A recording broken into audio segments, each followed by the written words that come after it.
जय गुरु जी। शुक्राना गुरु जी, अनंतम शुक्राना हमारे गुरु जी महाराज का।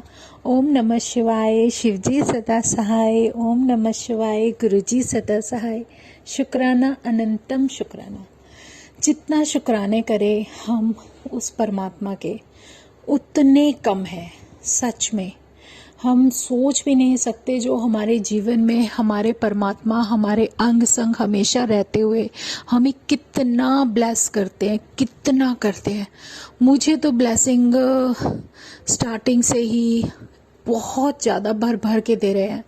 बस फ़र्क इतना पड़ जाता है कि हम उस ब्लेसिंग को समझ ही नहीं पाते। उसका प्यार, उस परमात्मा का आशीर्वाद, उसका अंग संग रहना, उसका जो एक कहते हैं ना कल्याण करने का जो उनका तरीका होता है ना, वो बिल्कुल अलग होता है, बिल्कुल अलग।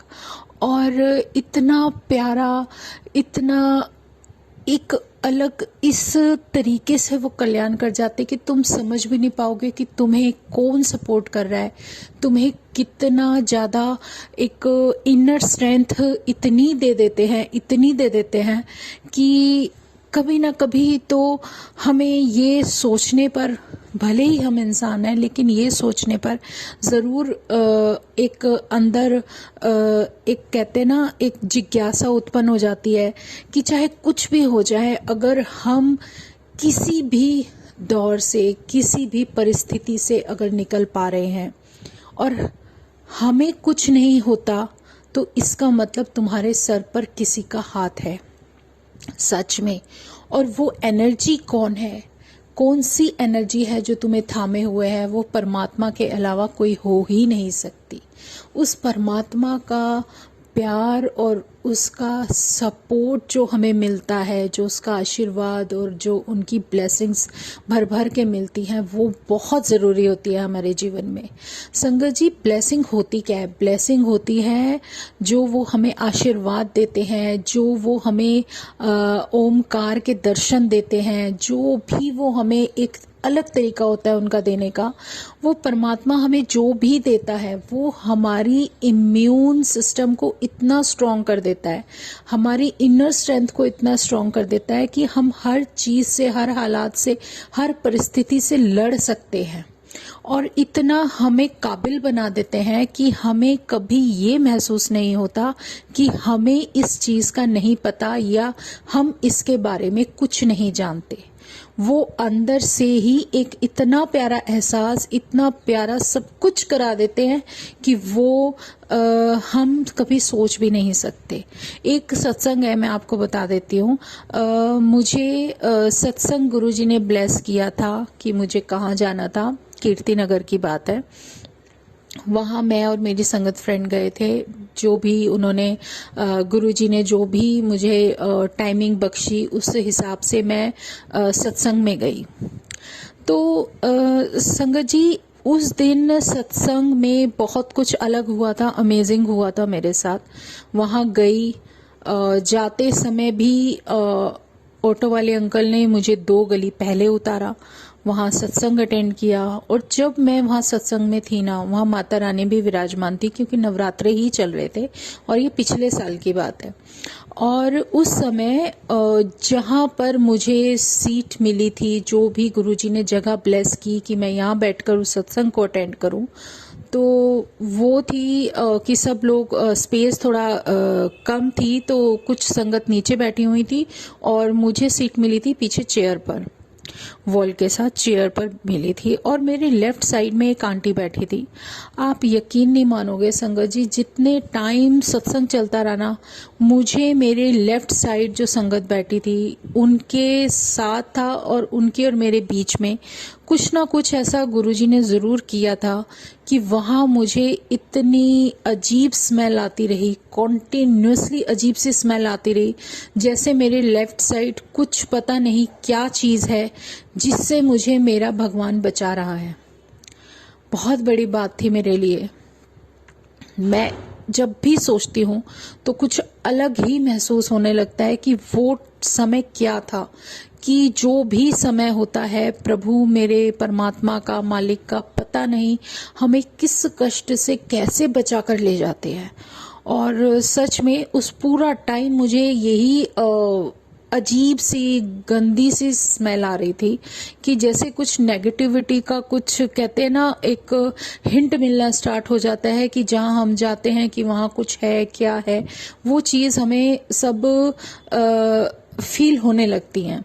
तो वो मुझे वहाँ हुई लेफ्ट साइड में। उसके बाद फिर जब सत्संग पूरा हुआ, फिर माता रानी की आरती हुई, उसके बाद हमारे भोले शंकर की आरती हुई। उसके बाद जब हम वापस घर आने के लिए ऑटो लेकर आए, तो आप यकीन मानोगे उस दिन इतना अलग था कि ऑटो में बैठते ही उन्होंने कहा, उनके सामने माता रानी, भोले शंकर सबके स्वरूप थे।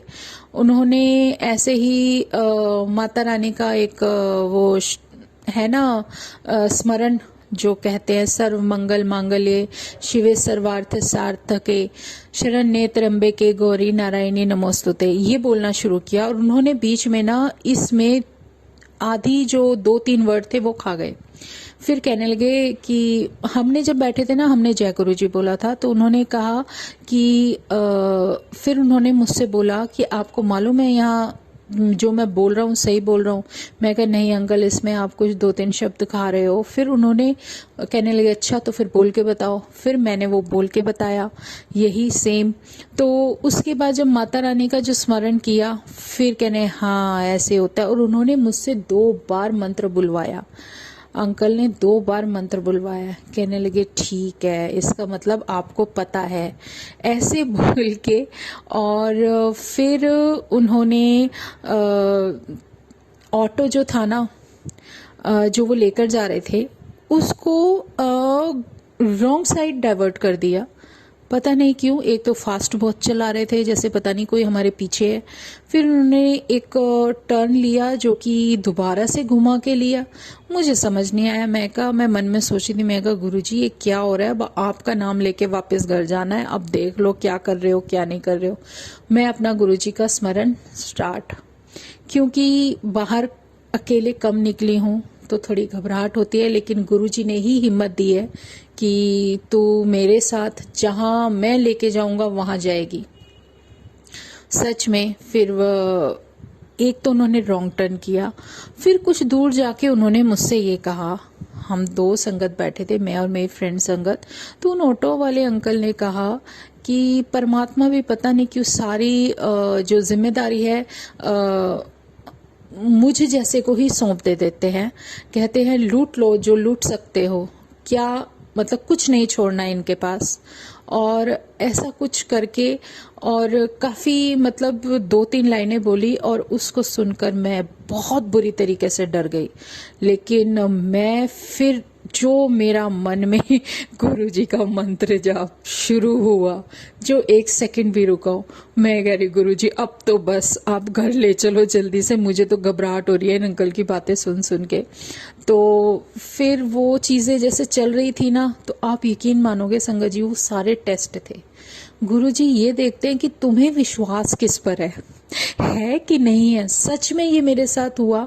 और जब वो ऑटो वाले अंकल घर, फिर वो रास्ता हमारा जाना, मेरा जाना पहचाना आ गया कि हाँ अब ये अंकल जो है रोड पर सही लेकर आए हैं। तो उसके बाद फिर थोड़ी सांस में सांस आई। और फिर अंदर से आप जानते हो मेरे गुरुजी ने मुझे क्या वॉइस दी।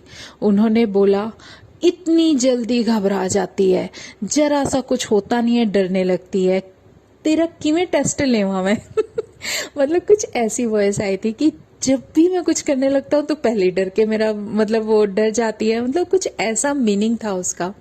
तो मैंने कहा गुरुजी ऐसे मत डराया करो, तुम्हें पता है ना कि मेरा क्या हाल हो जाता है। और इसी तरीके से मेरी और गुरुजी की जो वो बातें हो रही थी, वो होते होते कह रहे कुछ तो टेस्ट लेने दिया कर, पहले से पहले ही डर के मारे मतलब रोने लगती है। तो ऐसी वॉइस मुझे सुनाई दी और मेरी बहुत मन ही मन में मैं बहुत हंस रही थी। मैं कहा गुरुजी माफ कर दो, अब नहीं डरना, क्योंकि वो ये जरूर चेक करते हैं कि तुम्हें तुम्हारा फेथ कितना है उस परमात्मा पे जिसके नाम के साथ तुम चल रहे हो, जहां जा रहे हो वहां वो लेकर जा रहे हैं।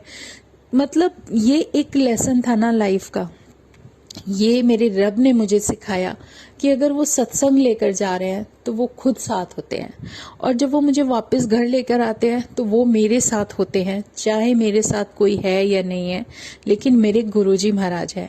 वो मेरा डर खत्म कर रहे हैं अंदर ही अंदर कि सच में मैं बहुत डरपोक थी संगत जी, बहुत डरपोक थी। मैं इतनी डरपोक थी कि रात के टाइम अगर मैं सो रही हूँ ना तो मैं उठ के वॉशरूम अकेली नहीं जा सकती थी, किसी ना किसी को उठाऊंगी, चलो चलो मेरे साथ चलो, मुझे वहां तक जाना है।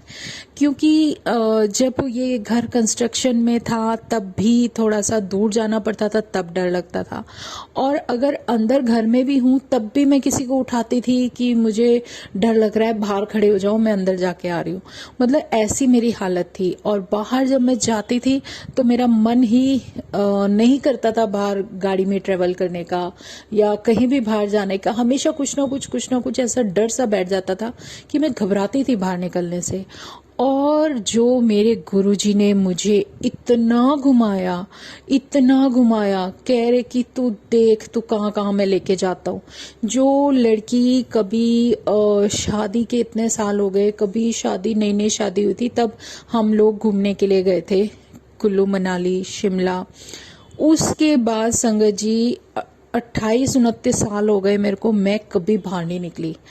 और यकीन मानोगे, मतलब फैमिली में बच्चों को फैमिली का करते करते, बच्चों की देखभाल करते करते वक्त का पता नहीं चला। और मैं दिल्ली भी पूरा नहीं घूमी हूँ। और मेरे महाराज जब से उन्होंने कह रहे हैं ना कि जर्नी शुरू करी मेरी घूमने की, तो उन्होंने जो एक दिन भी मुझे यहाँ रखा, उन्होंने इतना घुमाया। पिछले साल पहले ही सबसे पहली बार वो घुमाने ले गए सीधा पंजाब। और मेरे हस्बैंड भी कहते थे, ले कभी यहाँ से वहां तक नहीं जाती थी, वॉशरूम तक नहीं जाती थी, और ये वहां पंजाब घूम के आ रही है डुगरी, वो भी अकेली। मतलब क्योंकि तब तो मतलब एक हिम्मत नहीं थी ना, पहली बार निकलना, बस में ट्रेवल करना, सब कुछ करना, ऐसी में थी। और गुरुजी ने अब ऐसा कर दिया कि इतनी स्ट्रेंथ और हिम्मत कर दी कि अगर कहीं जाना पड़े तो शायद मैं अपना बैग उठाऊं और अकेली गुरुजी का नाम लेके, गुरुजी को साथ लेके बाहर चली जाऊं। तो ऐसा उन्होंने कर दिया। तो उन्हें, उनका मकसद क्या होता है कि हमें एक इनर स्ट्रेंथ, एक ऐसी ताकत देना कि जो हम जीवन में शायद सोच भी नहीं सकते, वो हम काबिल होते हैं कि हम सब कुछ कर सकते हैं। उन चीजों से डरना नहीं चाहिए, अपने डर से लड़ना, जो फाइट करना मेरा भगवान मुझे सिखा रहा है ना, कि सच में मैं बहुत डरपोक थी। और वही सब कुछ, इतने विजन्स दिखाए रब ने, इतने विजन्स दिखाए कि अब मैं ये सोचती हूँ कि मैं डरूं या क्या करूं। मतलब ऐसा कुछ उन्होंने कर दिया। सच में उन्होंने एक अंदर से हिम्मत लेकर आ गए हैं। कुछ भी होता है, लेकिन हाँ, एक आदत तो मेरी है जो मैं नहीं चाहती कभी जिंदगी में भी बदले। जब भी कुछ होता है मैं गुरुजी के पास आके बैठ जाती हूँ और उनसे बोलने लगती हूँ, चाहे कुछ भी है। सच में संगत जी, मेरे अंदर नेगेटिव है तो मैं उनसे शेयर कर सकती हूँ, पॉजिटिव है तो उनसे शेयर कर सकती हूँ, क्योंकि वो मुझे यही बताते हैं कि तेरे अंदर जो भी है वो तो मेरे चरणों में रख दे, जो तेरे लिए सही होगा वो अपने आप होता चला जाएगा। लेकिन एक होता है ना कि अपने अंदर की आवाज को सुनना और अपने अंदर जो हमारी काबिलियत है, जो हम कर सकते हैं, और उसको पहचानना। और उसको पहचानने में जो मदद करता है वो कौन करता है? वो गुरु करता है। गुरु के अलावा कोई कर ही नहीं सकता, क्योंकि वो एक गुरु भी है, वो परमात्मा भी है, वो हमारा सोलमेट भी है। रियल में रियलिटी है कि हमारी जो सोल है उसी की अमानत है। और जब तक ये जर्नी चल रही है, जो ये जन्म मिला है, उसके बाद हमें अपने परमात्मा के चरणों में ही जाना है। और वहां तक जाने का जो भी सफर प्रभु ने दिया है, उसको पूरा करने के लिए जो भी रास्ता परमात्मा दिखा रहा है, जो सीधा रास्ता दिखा रहा है, जो अपना थोड़ा बहुत हमारा जो वो समय मांगते हैं कि तुम्हें जो भी जिम्मेदारियां दी है तुम वो कर रहे हो, और सब कुछ करते करते अगर तुम थोड़ा बहुत समय मेरे सिमरन में नहीं लगाओगे तो तुम्हारा कल्याण कैसे होगा? ये बहुत बड़ी देन है उनकी, बहुत बड़ी कृपा है जो वो हम समझा रहे हैं। वरना वक्त, समय, और ये कलयुग का समय तो ऐसा है कि इसमें कोई किसी को इतना भी वक्त नहीं देता कि कोई ये पूछे कि हाँ अब ये तुम करना चाहते हो? कोई किसी की विश नहीं पूछता, किसी को किसी से मतलब नहीं है। इतनी बिजी लाइफ है, इतना सब कुछ, इतना ज़्यादा सुबह से लेकर रात तक का इतना टाइट शेड्यूल होता है। चाहे वो हाउसवाइफ है, चाहे वो बच्चे हैं, उनका अपना रूटीन होता है, लेडीज़ का अपना होता है। मेंस बेचारे वर्किंग के लिए बाहर जाते हैं, सुबह से रात तक मेहनत करते हैं, उनका अपना होता है। बस परमात्मा की मेहर है, उनकी कृपा है, जो हमें इस कदर इन सब चीज़ों से किस कदर निकाल कर लेकर चलते जा रहे हैं। जैसे आप ये देखो कि हम कई बार ऐसा महसूस होता है कि जैसे एक बहुत बड़ा ओशियन है, चारों तरफ विशाल पानी ही पानी, और हम उसमें फंसे हैं। हमें नहीं समझ में आ रहा कि सामने किनारा कहाँ है, कहाँ पर है और कैसे वहाँ तक पहुँचेंगे। हम एक कॉर्नर पर खड़े हैं जिसमें पानी भी हमारे घुटनों तक आया हुआ है, या थोड़ा सा आगे जाएंगे तो और भर जाएगा, तो मतलब हम थोड़ा आगे चलेंगे तो डूब जाएंगे, ऐसा कुछ महसूस होता है। लेकिन जब हम देखते हैं ना कि परमात्मा है क्या, वो एक इतनी प्यारी डिवाइन एनर्जी है, जब वो हमारे साथ आ जाती है तो पता है किस रूप में आती है। एक ऐसी नाव आपके जीवन में आपको मिल जाएगी जिसमें हम बैठ जाएंगे, और वो होता है हमारा सिमरन, हमारे प्रभु का नाम जपना, जो कि एक नाव कहलाता है, जिसके अंदर हमें एक ऐसी जगह मिल जाती है जहाँ बैठकर हम उस रब को याद कर सकते हैं। वो हमें अपने साथ बैठाती है और उस दरिया से, उस समुद्र से, उस ओशन से, उस पानी से किस कदर लेकर निकलती चली जाती है। और उसका खिवैया कौन है? परमात्मा, कि उसने हमें पकड़ लिया और वो हमें अब डूबने नहीं देंगे, और वो हमारी ज़िंदगी की नाव को, और जिसमें बैठकर हम उसका सिमरन कर रहे हैं, उसका नाम जप कर रहे हैं, और वो सीधे सीधे सीधे चलती हुई उस लाइट, उस डिवाइन एनर्जी, वो जो रोशनी हमें दूर से दिखाई पड़ती है कि ये हमारी मंजिल है, हमें यहाँ तक पहुँचना है, और वहाँ तक ले जाने में हमें मदद करती है। हमें ये भी सिखाती है क्या गलत है, क्या सही है। आप यहाँ से इधर हो जाओगे तो गिर जाओगे, वापस पानी के अंदर गिर जाओगे। आपको नहीं गिरना, आपको सीधे सीधे उसमें बैठकर, उस सिमरन रूपी नाव में बैठकर सिर्फ सीधे चलते जाना है, और उस परमात्मा के दिखाए हुए रास्ते पर, जो परमात्मा हमें हमारे जीवन को एक उस कश्ती में बिठाकर लेकर जा रहा है, जो कि हमें उसने अपने नाम रूप की एक ऐसी ब्लेसिंग दे दी है, एक ऐसा कवच दे दिया है कि आप इसके सहारे वहां तक पहुंच जाओगे। लेकिन वो तभी पॉसिबल है जब हम उनका कहना माने, हम उनका सिमरन करें। पता नहीं क्यों कुछ कुछ समय में इंसान भटकने लगता है, उसको वो जो सीधा रास्ता होता है ना, वो दिखाई नहीं देता। मेरे जैसा भी है, हमें एक सीधा सा काम दिया है कि हमें सिर्फ सिमरन करना है, और फिर दिमाग इधर उधर फालतू की चीज़ों में अटक जाता है। फिर हमें उसे बैलेंस करने में परमात्मा को ही वक्त लगता है। वो हमें लेसन देते हैं, समझाते हैं, फिर हम उस बात को समझते हैं, फिर उसी रास्ते पर चल पड़ते हैं।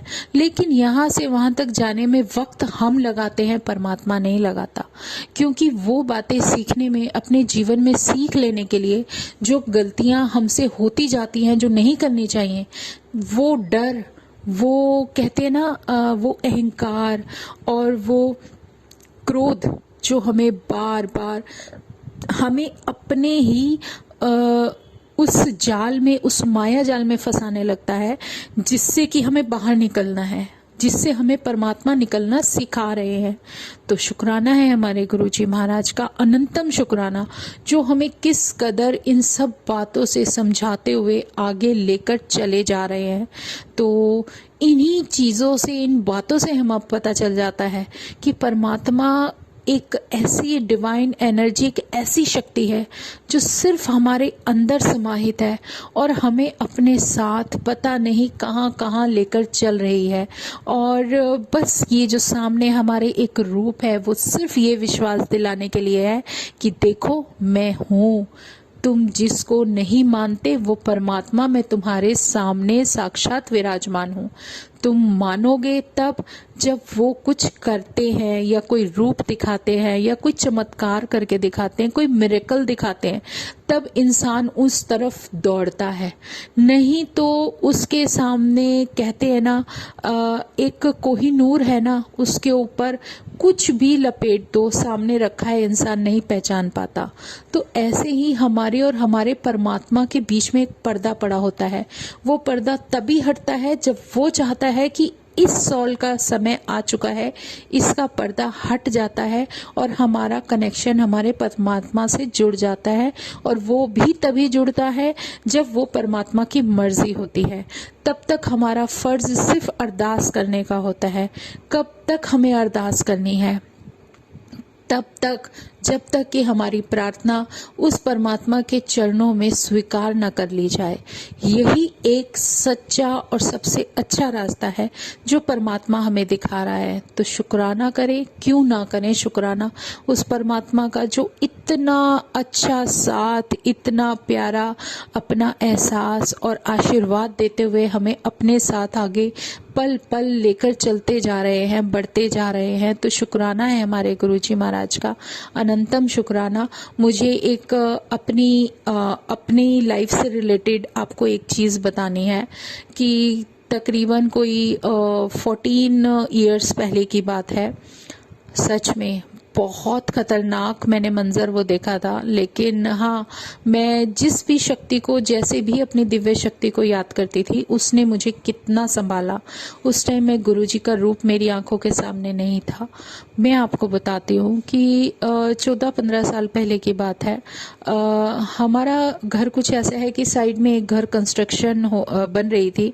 तो उससे ना, जब उनका मार्बल वगैरह कट रहा था तो वो डस्ट बहुत उड़ती थी। तो मुझे इतनी नॉलेज नहीं थी कि मैं मास्क लगा कर रखूं, क्योंकि मास्क की अवेयरनेस अभी आई है जब से कोरोना आया है। लेकिन उस समय इतने साल पहले नहीं था, 15-16 साल पहले की बात बता रही हूँ। तो वो बन रहा था। तो क्या हुआ कि वो डस्ट एयर में रहती थी, और जब हम घर में साइड पास वाला ही घर था तो दिक्कत हो जाती है। लेकिन ऐसी प्रॉब्लम मुझे कभी नहीं हुई थी। थोड़ा बहुत पहले कोल्ड हुआ और उसके बाद गला खराब हुआ। फिर पता नहीं क्या हुआ कि जो मेरे लंग्स थे वो धीरे धीरे ऐसे हो गए कि मुझे ब्रीथ करना मुश्किल हो गया। इतनी ज़बरदस्त प्रॉब्लम कि मैं ब्रीथ नहीं कर पा रही थी। मैं कभी उठती थी, कभी बैठती थी, कभी लेटती थी। मुझे समझ नहीं आ रहा था कि मुझे क्या हो रहा है। और मुझे एग्जैक्ट याद भी नहीं है संगत जी कि कितना टाइम हो गया इसको। मैं इतना बुरा हाल, जैसे कि किसी ने अपने दोनों हाथों से मेरे लंग्स को ऐसे, फेफड़ों को ऐसे हाथ से पकड़ के टाइट इतना दबा दिया कि मुझे ब्रीथ ही ना होए। और 2-3 दिन तक ये प्रॉब्लम कम थी, फिर बढ़ती बढ़ती बहुत बढ़ गई। फिर मैं डॉक्टर के पास गई, उसको बताया तो उसने कहा नहीं ऐसा कुछ नहीं है, आप स्टीम ले लो। उसको भी मेरी प्रॉब्लम समझ नहीं आई। मैंने कहा, मैं घर पर आई, स्टीम वगैरह ली, कुछ भी फर्क नहीं पड़ा। मैं रात को पूरी रात ऐसी बैठी रही संगत जी कि जैसे किसी ने मेरे दोनों हाथों से लंग्स पकड़ के इतनी जोर से दबा दिए कि मुझे ब्रीथ ही ना आए। और मैं अपने सीने पे बार बार मार रही थी कि मुझे कहीं से ब्रीथ आ जाए। लेकिन एक कहते हैं ना, एक स्ट्रेंथ, सिर्फ अपनी दिव्य शक्ति को याद कर रही थी कि परमात्मा बचा लेना, अभी मेरे बच्चे बहुत छोटे हैं। और सच में उस वक्त यही बात दिमाग में थी। और इतनी ज़बरदस्त पेन की सांस आए ना, मैं कभी उठ रही हूँ, कभी बैठ रही हूँ, लेटू तो लेटा ना जाए। मेरा बहुत बुरा हाल, बहुत पूरी रात में ऐसे ही परेशान रही। पता नहीं क्या था वो सब। और एक रात के बाद, वो जो रात बहुत खतरनाक थी, मैं अपनी सिर्फ डिवाइन एनर्जी, अपनी दिव्य शक्ति को याद कर रही थी। मेरे सामने कोई रूप नहीं था, कोई स्वरूप नहीं था, कुछ भी नहीं था। सिर्फ वही भगवान का एक मंदिर था जिसमें जो भी रूप रखा था उसको मैं याद करके, या जो कुछ भी था, किस तरीके से मैंने वो रात गुजारी, वो मैं जानती हूँ। इतना बुरा हाल कभी जीवन में मैंने नहीं देखा कि मुझे ऐसा लग रहा था कि आप फील करो कि आपके अंदर किसी ने दोनों हाथों से आपके लंग्स, फेफड़े जो होते हैं, ऐसे कस के दबा दिए, और सांस तो दूर की बात है, पूरा चेस्ट में पेन और ब्रीथ ऊपर का ऊपर और नीचे का नीचे। बहुत बुरा दिन था वो, मैं भूल नहीं सकती। लेकिन परमात्मा ने कैसे बचाया मुझे नहीं पता, और मैंने कोई मेडिसिन नहीं ली, मैंने कुछ नहीं किया, मैंने सिर्फ उसको याद किया। उस टाइम मेरे सामने मेरे रब का स्वरूप नहीं था, लेकिन वो थे मेरे साथ। ये मुझे एहसास होता है आज भी कि वो पल पल कैसे संभाले हुए थे मुझे, कि उस रात, वो रात मैंने अकेले अपने ड्राइंग रूम में बैठ कर निकाली थी, और कितनी बुरी हालत थी, जो मैं कभी लेटती थी, कभी बैठती थी, और ब्रीथ ना आए और किसी को मैं बोल भी ना पाऊँ, क्योंकि मुंह से शब्द ही नहीं निकल रहे थे। सच में जब आपका ऐसा वक्त होता है ना, तो आपके साथ कोई नहीं होता। बच्चों को परेशान करना सही नहीं समझती थी, छोटे थे वो, जैसे होता है ना, मम्मी को कुछ देखेंगे तो रोने लगेंगे, तो वो हालात नहीं था। वो करना नहीं चाहती थी। हस्बैंड ऑफिस से आके सोए हुए थे, तो उनको भी परेशान नहीं करना था, उनका नेक्स्ट डे फिर ऑफिस। तो वो जो टाइम होता है ना संगत जी, एक ऐसा वक्त होता है जब आपके साथ सिर्फ परमात्मा होता है, सच में परमात्मा होता है, उसके अलावा कोई हो ही नहीं सकता। चाहे वो आपका आईसीयू हो, चाहे वो आपकी वो जगह हो जहाँ पर आप कुछ भी झेल रहे हो, आप कोई भी किसी भी परिस्थिति में हो, वो दिन मैं बहुत बुरी तरीके से महसूस, आज मैं याद करती हूँ तो मुझे फील होने लगता है कि कितनी खतरनाक रात थी वो। पूरी रात मैंने कैसे निकाली है। लेकिन वही है ना, जब परमात्मा तुम्हारे साथ होता है तो तुम हर कष्ट से निकल जाते हो। तो एक विश्वास सा था कि कुछ तो पॉजिटिव एनर्जी है जो मुझे कुछ नहीं होने देगी। वो फेद जब इंसान के साथ होता है, और अंदर से जब आप अपने आप को ऐसा महसूस करो कि हाँ नहीं, हमें कुछ नहीं हो सकता, हमें बहुत कुछ करना है, जो इनर वॉइस होती है ना, वो ज़रूर सुननी चाहिए। और सच में वो सब हुआ और वो रात निकल गई, लेकिन वो रात कभी भूल नहीं सकती जो मैं पूरी रात बेचैन रही थी, कभी लेट के कभी बैठ के, ना मेरे से सांस लिया जाए, ना कुछ, पता नहीं वो क्या था क्या नहीं, मैं नहीं जानती। पर शुक्राना है गुरुजी महाराज का, क्योंकि हम नहीं जानते हमारे साथ कब क्या होना, लेकिन वो परमात्मा जानता है। और वो मेरे साथ पल पल शुरू से ही था। मेरा बर्थ के बाद जो भी लाइफ दी है उसने, जो भी जन्म उसने दिया है, रियलिटी यही है, जीवन का सच यही है कि वो मेरे साथ था, है और हमेशा रहेगा। और जब तक हमारी ये जर्नी चल रही है, उसको कंप्लीट करके हमें जाना गुरुजी के चरणों में ही है।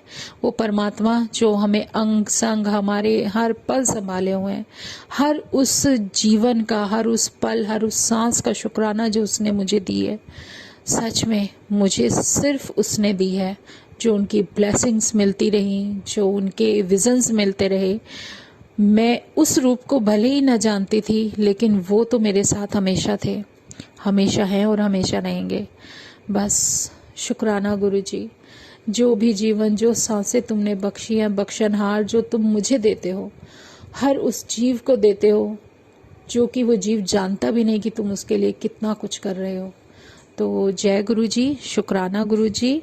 आज हम सत्संग यहीं विराम करते हैं। कल फिर अपने रब का गुणगान करेंगे, वडियाई करेंगे। तो जय गुरुजी, शुक्राना गुरुजी। ओम नमः शिवाय। शिवजी सदा सहाय। ओम नमः शिवाय। गुरुजी सदा सहाय। मेरा तो जीवन इसी में है। शुक्राना मेरे गुरुजी, मेरे प्यारे गुरुजी। बस बख्शनहार, बख्शते रहना और अपने चरणों में लगा कर रखना। जय गुरु जी।